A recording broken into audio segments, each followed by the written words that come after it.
but let us embrace whatever it brings. For they are coming back. At last. Oh, my body! Wait for it. Oh! Yes! Land first! Go.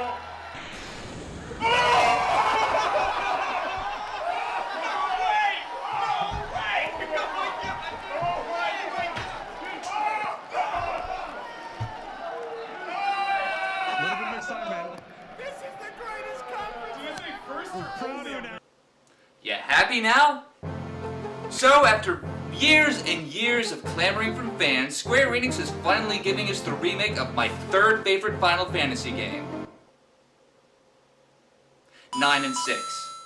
Now, despite the title of this video, I am legitimately excited for this game, and I hope it's good. But, I also revel in destroying fanboys' irrational hype and expectations. Because I'm a jerk like that. Some of you may be thinking, well, you can't really make a preemptive judgment over just a 100-second pre-rendered teaser trailer. You'd be right in context, but this really stems from observation of Square Enix's decisions from current and past Final Fantasy games, along with some of the people who are on board already with their decisions and their experience. So, with that being said,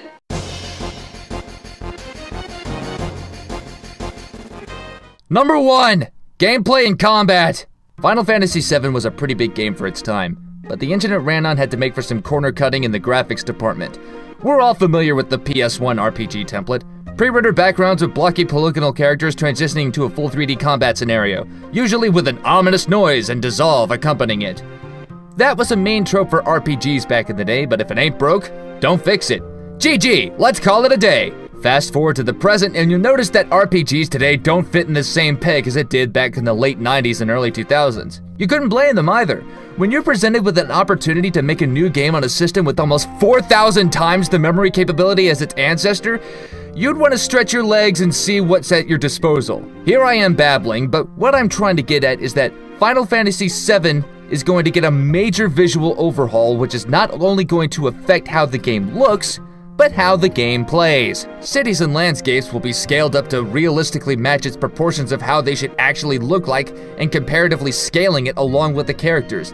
The trademark transition from dungeon to battle could cease to be and simply become a slight HUD change, and battles will take place right then and there.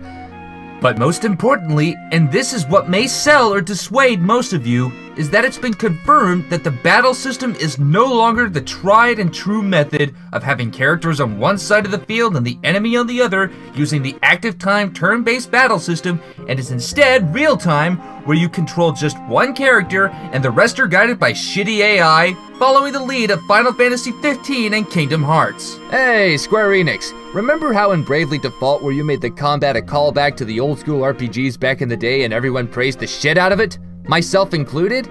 That's reason enough for you to take the hint that this kind of combat is what your demographic wants. The combat was good the way it was, and doesn't need to abide by its contemporaries. The active time battle system was a solid way of keeping players on their toes by making it kind of real time, but also turn-based at the same time. Being in control of all the characters also lets us connect with them on a more personal level, which is exactly the fucking thing you want in a genre that is driven by story and characters. Final Fantasy VII does not need to be Final Fantasy XV or fuck forbid Final Fantasy XIII. Which really says something considering the combat in 13 was probably the only good part of those games. But if it must be in the style of 15, at least it looks like it's going to give us the option to change characters. That could give players an opportunity to adopt diverse gameplay styles that suit people's desires. Cloud and Tifa, hack and slash melee. Barrett and Vincent, third-person shooter. Yuffie and Kate Sith? I don't fucking know, you figure it out. You would pretty much have to use this method, especially if you're considering bringing limit breaks back. Number 2, it will subvert gamers' imaginations. Part of what made Final Fantasy VII so memorable and adored within gamers' hearts is that while it had a solid presentation for its time, it still left a lot to the imagination. You can't possibly tell me that during your time playing you never inserted voices for the characters to give more oomph to the cutscenes? Giving them more versatile emotions than just them miming to what they're talking about? Come on, this was like playing with action figures, but they were on your TV and they could shoot meteors from their swords. It enhanced our imaginations, gave our creativity a spark to modify existing material. It let us experience Final Fantasy VII rather than just play it. Now, that imaginative feeling we grew up with will be undermined with the remake, because better technology will allow Squeenix to tell the story they wanted to tell, which admittedly isn't a bad thing on the part of the artist, and again, you can't really fault them for jumping at the opportunity to make something bigger, better, and more realized. This will inevitably include professional voice actors, fully rendered and detailed 3D character models, and more cinematic cutscenes. By now you're telling me, but Bill, all of that happened way before the remake was announced with the movie and the spin-off games. You're right, and that is exactly the problem. These advents weren't implemented in the way that we wanted. Well, for me at least. Voice acting turned Cloud into a brooding, soft-spoken candy ass and destroyed our vision of the stoic, sarcastic character we grew up with. I would say that this problem can easily be fixed with the ingenuity of an effective localization team hiring more competent voice actors to fill the roles. But I would be wrong because they would have to deal with the massive hurdle that is number 3, Tetsuya Nomura's ham-fisted direction. Nomura did have a major role in the original game where he designed the characters, but he's in the director's chair this time around, and that makes me cautious due to his previous outing as director, Kingdom Hearts. First things first, Flame Shield up. Kingdom Hearts is an overrated series. Now let me stress, the games are decent. The concept of Disney and Final Fantasy characters crossing over works better than I would have hoped. The graphics and animations are fucking beautiful, and the cinematic gameplay is the saving grace and makes them worth playing. But the story is a needlessly complex and convoluted clusterfuck. Considering that purists would have to invest possibly $500 in games and hardware to experience the full saga, it seems that Nomura's staff of writers saw Lost and figured to themselves, hey, let's make something like that, but for kids. Going to sleep to regain memories, hearts being a life source of power, but some people being able to look like normal people without them, people having at least 3 different incarnations of themselves. We're not talking about this or this. We're talking about this. And all that just boils down to the tried and overused theme of friendship conquers all. And it's addressed this way through the not-so-subtle direction of Mr. Nomura. The fucking demographic these games were built for have since grown up. So, maybe for Kingdom Hearts 3, you can convey themes that extend to an audience of a wider age group similar to what Pixar does? Oh, super moves in the form of theme park rides? Never mind. Never fucking mind! Another example is the Final Fantasy VII movie, Advent Children. Once you take away all the high-flying action, kick-ass score, and pretty CG graphics, what do you have? A forgettable story with stupid-ass dialogue and sappy voice work. In retrospect, Advent Children kinda sucked. This could be remedied by the exemplary efforts of a great localization team again, but what has me even more worried is the very possibility of... Number 4, dumbing down the themes. I really appreciate the deep and surprisingly effective themes that Final Fantasy VII conveyed. The concept of the life stream and it being the embodiment of energy, coalescing into physical living beings in life, and deconstructing back into said energy upon death. Shinra being a cautionary tale of corporations owning everything including the skin on your ass cheeks. Environmentalism that, while not exactly subtle, certainly presents a compelling reason to care about saving the world than, say, Captain Planet. Identity crises and becoming the very person who cast the shadow you were walking in, and most importantly, the theme of loss and coming to terms with it. Spawned from the passing of Hironobu Sakaguchi's mother and him coping with that, those understandable emotions resonate throughout the entire game. Forget Eris, every single character goes or went through a tragic event and loses a loved one. They're hurt, distraught, figuratively and sometimes literally broken. But they learn, they develop as people, they heal, and as a result, they take the pain of loss and turn it into strength in an effort to prevent future tragedies. Like the ultimate tragedy. This isn't even taking into account some of the more adult themes like cross-dressing, prostitution, threats of castration, Barrett and Sid's constant swearing, and the possibility of Cloud being gangbanged by a bunch of dudes in a bathhouse. I'm just saying. I don't think I'm making a bold or exaggerated statement in saying that when Sakaguchi left Square, he took what made Final Fantasy with him. Exhibit A, the criminally underrated Lost Odyssey. And with Mr. Stay Where You Belong in my memories at the helm, the possibility of him fucking up these established themes is frighteningly apparent. I wouldn't be surprised if we see the final battle of the remake going a little like this. The life stream. It's friendship. It'll give us the power to defeat Sephiroth and stop Meteor. Not if I can help it. Monotone Nova. Ow. But I don't think these points will ultimately matter, because when all is said and done, number 5, nostalgia will ultimately hinder us in our ability to judge the remake on its own merits. So to state the obvious here, a lot of people have played this game. I'm talking green label reprint levels of popular. Gamers have fond memories of Final Fantasy VII, and the ones who didn't like it, well, I can only assume they played through the entire game to form a solid opinion, so less than stellar memories are probably there too. That's worth bringing up because these moments, whether we enjoyed them or not, have become ingrained in our subconscious, and a remake would only cause those memories to re-emerge and force us to make comparisons with the original, which I think will make people assess the game unfairly. Some of you watching are probably itching to throw up the Resident Evil remake as a counter-argument if you haven't done so already. That being said, I just have to say, why did you comment on this video before you haven't even finished watching the fucking thing? But also to say that I've thought about that already.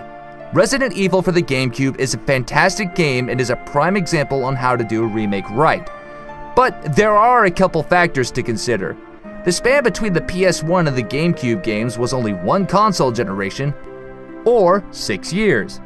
The span between Final Fantasy VII is 3 console generations and possibly 20 years, giving a lot more room for standards of gamers and the developers to change. Resident Evil kept the core gameplay mechanic intact and refined everything else. Better graphics, better sound, better atmosphere, better voice acting, and sprinkled in a few new extras to satiate the appetite of the hardcore fans. And if Final Fantasy VII adheres to this formula, then we'll have nothing to worry about, and this video will be pretty much moot, and I will have wasted days of my life writing, recording, and editing this butt-fucking video. But that's just the thing. In the time it took for me to actually get off my ass and make this fucking video, gameplay footage has been shown, and it looks like it's going to follow the same formula as Kingdom Hearts and Final Fantasy XV, and news that the game will be released episodically already has gamers on edge. Coming full circle, it bears repeating that this is merely speculation, and I sincerely hope the game is good. And who knows, if they make these changes, they'll do so with care and in a way that will actually complement the experience. Final Fantasy VII is one of the most revered games of all time. How could they possibly? This is how. I'm PM Rants, and despite everything I just said, holy fuck am I excited to play as Cloud in Smash Brothers. Hey, thank you so much for watching this video, and if you're craving some more, feel free to check out the ones listed here. First up is a parody of Ancient Aliens on our film channel, Catharsis Pictures, and all the broad, unsubstantiated claims it all contains. Or, if you like sick-ass hip-hop involving Pokemon, which who doesn't really, my buddy R-Wing Aaron64 made an original song and video about it, and I helped. I was a good boy. Or, if you like funny movie reviews, then my buddy Mo Chocolate made a review on Dragon Ball Z Resurrection F, which R-Wing Aaron64 and I made a cameo in, which also include Boogie2988, Pro Jared, and even the Nostalgia Critic. So, if any of those pique your interest, the links will be in the description. Thank you.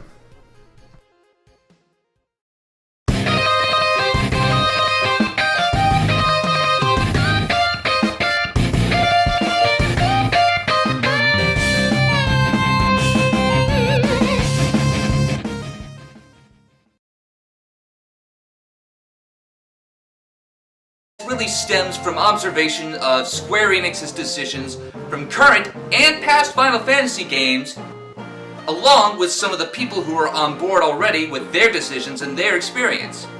So, with that being said,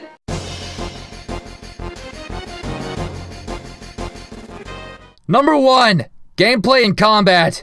Final Fantasy VII was a pretty big game for its time, but the engine it ran on had to make for some corner cutting in the graphics department. We're all familiar with the PS1 RPG template. Pre-rendered backgrounds with blocky polygonal characters transitioning to a full 3D combat scenario, usually with an ominous noise and dissolve accompanying it. That was a main trope for RPGs back in the day, but if it ain't broke, don't fix it.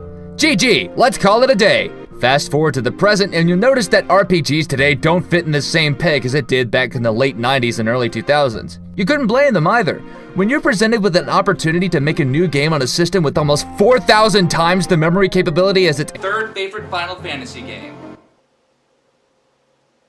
9 and 6. Now, despite the title of this video, I am legitimately excited for this game and I hope it's good. But I also revel in destroying fanboys' irrational hype and expectations. Because I'm a jerk like that. Some of you may be thinking, well, you can't really make a preemptive judgment over just a 100-second pre-rendered teaser trailer. You'd be right in context, but this... Play it first!